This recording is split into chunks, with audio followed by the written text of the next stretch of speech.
जय हिंद प्यारे बच्चों, आपका स्वागत है पीसी टॉप क्लासेस चैनल्स 800 में।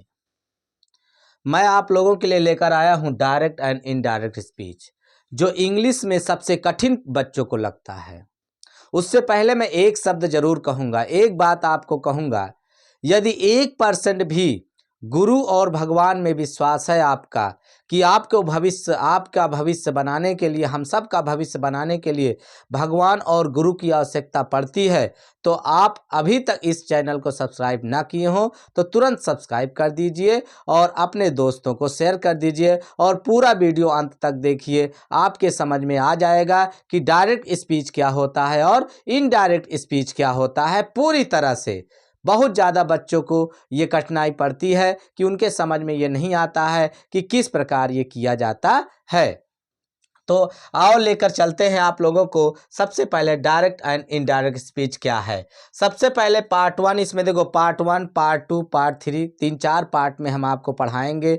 आप लोगों को समझ में पूरी तरह से आ जाएगा। जब तक समझ में ना आए तब तक आप इसको समझिए, देखिए और सुनिए। उसके बाद अपने कॉपी पे नोट कर लीजिए, फिर बताइए मुझे कमेंट करके कि आपको डायरेक्ट और इनडायरेक्ट आने लगा कि नहीं आने लगा। पूरा ये कक्षा 6 से लेकर कक्षा 12 तक के बच्चों के लिए है। यूपी बोर्ड और सीबीएसई बोर्ड, आईसीएसई बोर्ड, सभी बोर्डों के लिए ये अनिवार्य है, क्योंकि मैं इसे इंग्लिश में आपको डिफिनीशन देता हूं इसकी और हिंदी में समझाता हूं। तो इंग्लिश हिंदी दोनों में समझाता हूं, तो दोनों तरह से इसलिए ये इम्पोर्टेंट हो जाता है। ये हर बोर्ड के लिए इम्पोर्टेंट है इंग्लिश। तो ये आपका डायरेक्ट स्पीच है। पार्ट 1 डायरेक्ट स्पीच क्या है। सबसे पहले मैं आपको बताता हूँ डायरेक्ट स्पीच क्या है। Direct speech when the exact, क्या है ये, when the exact word used by a speaker are reproduced it is called the direct speech. जब तक हम डायरेक्ट स्पीच को नहीं समझेंगे कि डायरेक्ट स्पीच क्या होता है, तब तक हम उसे इनडायरेक्ट स्पीच चेंज नहीं कर सकते हैं। उसके रूल को जानना होगा, उसमें क्या क्या चेंजिंग होती है ये जानना होगा। इसके लिए आपको पूरा इसे देखना होगा, समझना होगा। एक ही वीडियो में आपको डायरेक्ट इनडायरेक्ट पूरी तरह से समझ में आ जाएगा।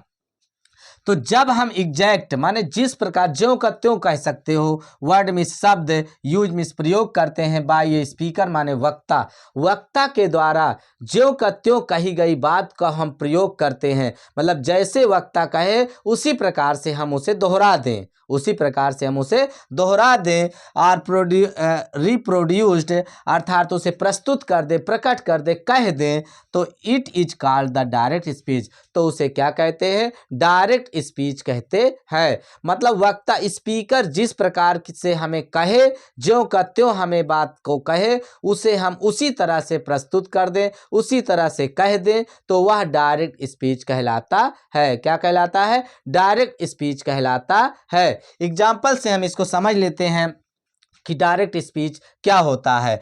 देखिए सोहन सेड, सोहन ने कहा। अब यहाँ पे सोहन क्या है, ये सोहन आपका क्या है, स्पीकर है। क्या है, ये आपका स्पीकर है, सोहन स्पीकर है। सोहन सेड, सोहन ने कहा, क्या कहा, I shall go to Ambala tomorrow. I shall go to, I shall go to मतलब मैं जाऊंगा अम्बाला, मैं अम्बाला जाऊंगा। कब जाऊंगा, टुमारो, कल जाऊंगा। मतलब कल मैं अम्बाला जाऊंगा। इसका मतलब है कि सोहन ने प्रस्तुत कर दिया कि मैं कहाँ जाऊंगा, अम्बाला जाऊंगा, कल जाऊंगा। तो ये स्पीकर है, ज्यों का त्यों बात को कहा और इसलिए ये क्या हुआ, डायरेक्ट स्पीच हुआ।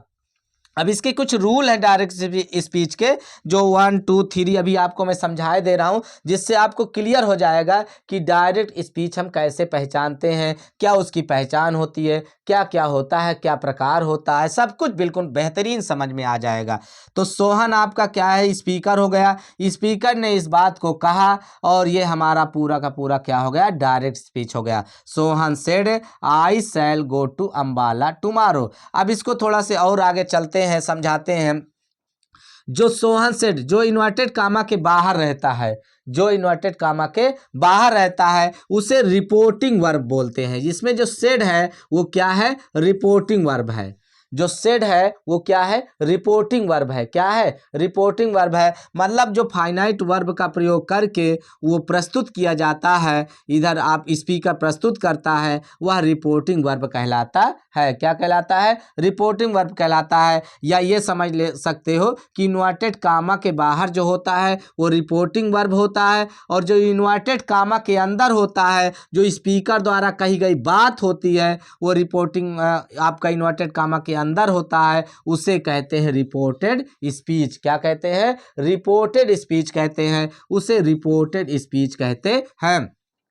तो आई shall go to Ambala tomorrow, ये देखो इन्वर्टेड कामा लगा हुआ है, तो इन्वर्टेड कामा के अंदर जो भाग लिखा गया है वो स्पीकर द्वारा कही गई बात है, वक्ता द्वारा कही गई बात है, इसलिए उसे रिपोर्टेड स्पीच कहते हैं। तो ये आपका रिपोर्टेड स्पीच हो गया, ये आपका क्या हो गया? रिपोर्टिंग वर्ब हो गया। क्या हो गया? रिपोर्टिंग वर्ब हो गया। तो ये दोनों आपको समझ में आ गया प्यारे बच्चों कि रिपोर्टिंग वर्ब क्या है और रिपोर्टेड स्पीच क्या है। ठीक है ना?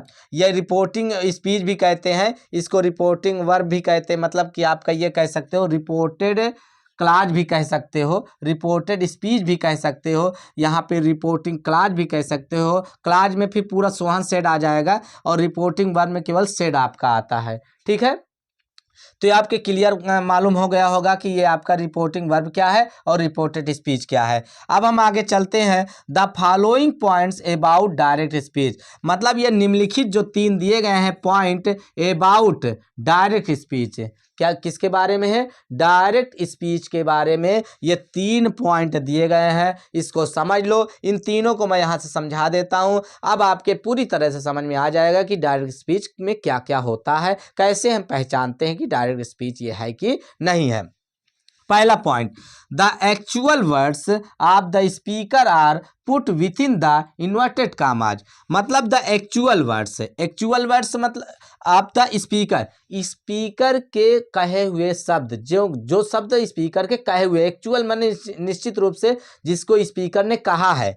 किसने कहा है? स्पीकर ने कहा है। Are put within the inverted commas, मतलब कि जो स्पीकर जो कहता है, जिस शब्द को कहता है, एक्चुअल जिस रूप में कहता है, उसको हम क्या कहते हैं? पुट रखते हैं, विथ इन माने अंदर, द इन्वर्टेड कामा माने इन्वर्टेड कामा के अंदर। वक्ता या स्पीकर जिस बात को कहता है हम उसे इन्वर्टेड कामा के अंदर रखते हैं। कहाँ रखते हैं? इन्वर्टेड कामा के अंदर रखते हैं। देखिए यहाँ पे सोहन ने कहा, स्पीकर ने इस बात को कहा, क्या कहा है? आई shall go to Ambala tomorrow, मैं कल अम्बाला को जाऊंगा। यहाँ पे जो ये आई shall go to Ambala tomorrow है रिपोर्टेड स्पीच, इसको स्पीकर ने कहा है, तो इसको हमने किसके अंदर रखा है? इन्वर्टेड कामा के अंदर रखा है। तो ये डायरेक्ट स्पीच की निम्नलिखित आपके पॉइंट है, इसको याद रखना है। तो ये आपका हो गया डायरेक्ट स्पीच। अब दूसरा पॉइंट इसमें क्या है और क्या ध्यान देना होता है? The reporting verb and the reported speech, जो आपका रिपोर्टिंग वर्ब है और जो रिपोर्टेड स्पीच है, ये आपका रिपोर्टिंग वर्ब है और ये आपका रिपोर्टेड स्पीच है, आर सेपरेटेड बाय ए कामा और ए कॉलन, मतलब इन दोनों को सेपरेट किया जाता है, सुरक्षित किया जाता है, अलग किया जाता है, किसके द्वारा? या तो एक कामा लगाकर या फिर कॉलन का चिन्ह लगाकर। कॉलन मतलब इस प्रकार से, ज्यादातर लोग क्या लगाते हैं? कामा ही लगाया जाता है, कामा लगाकर उसे सेपरेट किया जाता है। जैसे सोहन सेड, ये आपका रिपोर्टिंग वर्ब हो गया, इसको अलग हो गया, इससे सेपरेट ये हो गया, और इधर रिपोर्टेड स्पीच हो गया आपका आई shall go to Ambala tomorrow, ये दोनों क्लियर हो गया। इसके बाद ये आपका दूसरा पॉइंट, तो पहला पॉइंट आपका हो गया कि इन्वर्टेड कामा के अंदर रखा जाता है स्पीकर द्वारा कही गई बात को। उसके बाद दूसरा पॉइंट आपका हो गया कामा से उसको दोनों को क्या क्या सेपरेट किया जाता है, रिपोर्टिंग वर्ब को और रिपोर्टेड स्पीच को। इसके बाद तीसरा पॉइंट चलते हैं। तीसरा पॉइंट है द फर्स्ट वर्ड, कौन सा? ऑफ द रिपोर्टेड स्पीच, जो ये रिपोर्टेड स्पीच है इसका जो फर्स्ट वर्ड है वो begins with a capital letter, किससे स्टार्ट होता है? पहला अक्षर उसका कैपिटल लेटर होता है। जो आई है ये देखो पहला लेटर, पहला अक्षर जो है उसका वो किससे शुरू होगा? कैपिटल लेटर से शुरू होगा। यहाँ तक आपके समझ में आ गया, ये डायरेक्ट स्पीच है, बिल्कुल बेहतरीन तरीके से, इतने में ही आपको डायरेक्ट स्पीच समझ में आ गया। अब हम आपको बताएंगे कि डायरेक्ट से इनडायरेक्ट स्पीच क्या होता है। पहले इनडायरेक्ट स्पीच को अच्छे से समझ लेते हैं। इनडायरेक्ट स्पीच क्या होता है? हमने आपको बताया अभी डायरेक्ट स्पीच में कि डायरेक्ट स्पीच और इनडायरेक्ट स्पीच में दो अंतर होता है। हम जब किसी की कही हुई बात को ज्यों का त्यों कह देते हैं तो डायरेक्ट स्पीच होता है, लेकिन अगर किसी की कही हुई बात को अपने भाव में, अपने शब्दों में साधारण तरीके से उसको फिर से समझाते हैं या समझाने की कोशिश करते हैं या कहते हैं तो वह इनडायरेक्ट स्पीच होता है। क्या होता है? इनडायरेक्ट स्पीच होता है। तो देखिए यहाँ पे इनडायरेक्ट स्पीच क्या है। डायरेक्ट एंड इनडायरेक्ट स्पीच में इनडायरेक्ट स्पीच है when the meaning of the speech is conveyed, conveys से कन्वेड बना हुआ है, the reporter's words it is called the indirect speech.